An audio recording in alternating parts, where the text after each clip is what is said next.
Je suis le recteur de la basilique Notre-Dame de la Paix d'Yamoussoukro. J'appartiens à la congrégation qui couramment s'appelle Père Palotin. Officiellement, on nous appelle Société de l'Apostolat catholique. Et je travaille ici en Côte d'Ivoire depuis 23 ans. Par contre, notre congrégation de Père Palotin est présente sur le sol ivoirien depuis 25 ans, auprès de cette basilique sanctuaire Notre-Dame de la Paix. Je suis heureux de l'élever au rang de basilique.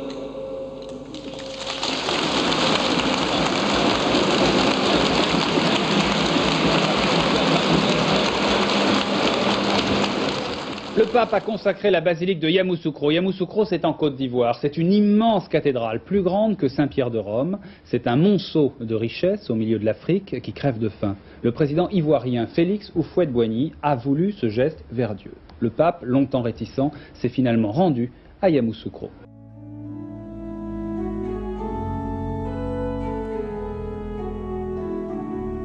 Majestueuse, splendide, rutilante, résistante avec ses piliers enracinés dans la terre africaine de Yamoussoukro. La basilique Notre-Dame de la Paix garde toujours sa fière allure de l'église la plus grande du monde. Ses vitraux miroitants, son architecture classique et futuriste à la fois ont réussi à éteindre avec le temps de nombreuses polémiques qui ont entouré sa construction. Contre vents et marées et dans une double ambiance de marasme économique jamais survenue en Côte d'Ivoire, Houphouët-Boigny construit en 4 ans l'église la plus grande au monde sur sa fortune personnelle et celle de sa sœur. Depuis plus d'une semaine, ils sont en grève. Et ce matin, lors de nouvelles manifestations, lycéens et étudiants se sont violemment affrontés aux forces de l'ordre. Plus de démocratie réclament-ils, mais aussi pour la première fois, la démission de celui qui règne sur le pays depuis l'indépendance en 1960. Le Front social s'embrase et Houphouët convoque la classe politique pour appeler à la paix et à la cohésion. Pendant ce temps, les travaux de la basilique se poursuivent. À l'époque, nous étions vraiment contre la construction de la basilique. Ça servira à quoi de construire une basilique et de voir les populations qui souffrent, qui n'arrivent pas à se soigner, qui n'arrivent même pas à s'en sortir? Moi, ma réaction, c'est de faire une comparaison avec l'Europe. Les plus beaux monuments européens ont été faits à une époque où l'Europe n'était pas forcément la plus prospère. Et aujourd'hui, nous sommes tous heureux d'avoir ces beaux monuments. Si je prends pour exemple Versailles, Versailles a été construit à une époque où la France était miséreuse, où les gens ne mangeaient pas à leur faim. Et maintenant, nous sommes heureux d'avoir des monuments comme Versailles. C'est la même chose pour Saint-Pierre de Rome, qui a été construite au XVe siècle. Et à cette époque-là, l'Italie était en proie à des guerres civiles. Et aujourd'hui, les Italiens sont heureux d'avoir un des plus beaux monuments du monde. Donc je pense que c'est la même chose pour la Côte d'Ivoire. Aujourd'hui, vous êtes heureux et pendant des centaines d'années, vous serez heureux d'avoir un des plus beaux monuments du monde. En 1989, soit un an avant sa consécration en 1990, le président Houphouët se rendait à Rome pour officiellement présenter l'album photo de la basilique au pape. C'est aussi là l'occasion de faire remarquer la différence entre la basilique Saint-Pierre de Rome et celle de Yamoussoukro, l'objet d'une autre polémique.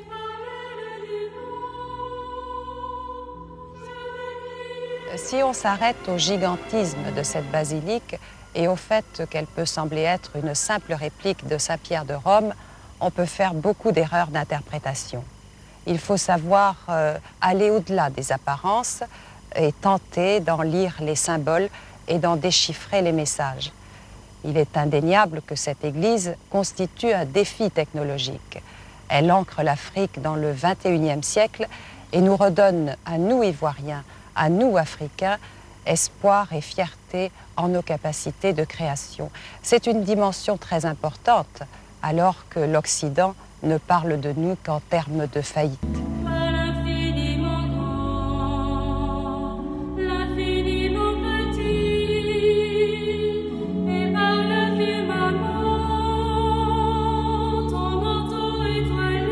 On présente mes fausses images de la basilique. Moi, j'ai eu l'occasion, avant que je suis venu ici en Côte d'Ivoire, je suis tombé sur des articles dans la presse allemande où on a écrit que le président Houphouët-Boigny était mis parmi les 12 apôtres. Mais c'est faux, parce que comme vous constatez, tout le monde connaît les vitrails qui représentent la rentrée triomphale de Jésus à Jérusalem. Et parmi ceux qui suivent Jésus, il y a les gens qui ont participé à la construction de la basilique. Et ça, c'est le vitrail portrait. Et partout où on a réalisé de grandes œuvres, il y a toujours quelque chose qui est resté, qui indique voilà, ceux qui ont réalisé ces grandes œuvres. Et comme vous constatez, malgré que la basilique elle est éloignée un petit peu de la ville, peut-être aussi c'est davantage, parce que grâce à cela, il y a certaines séparations. Les gens sont obligés de quitter l'ambiance de la ville, passer, disons, par un petit désert pour rentrer, pour vivre en intimité avec Dieu.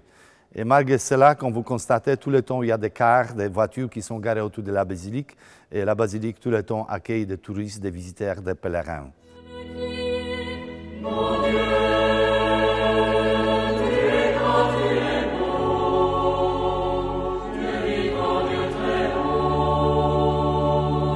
La basilique pour prier Dieu, mais aussi pour servir les hommes. Telle est la nouvelle donne qui s'impose au clergé avec les recommandations de construction d'œuvres sociales pour accompagner la vie de l'Église.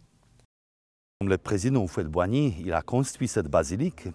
Il a donné cette basilique au pape Jean-Paul II, au Saint Jean-Paul II.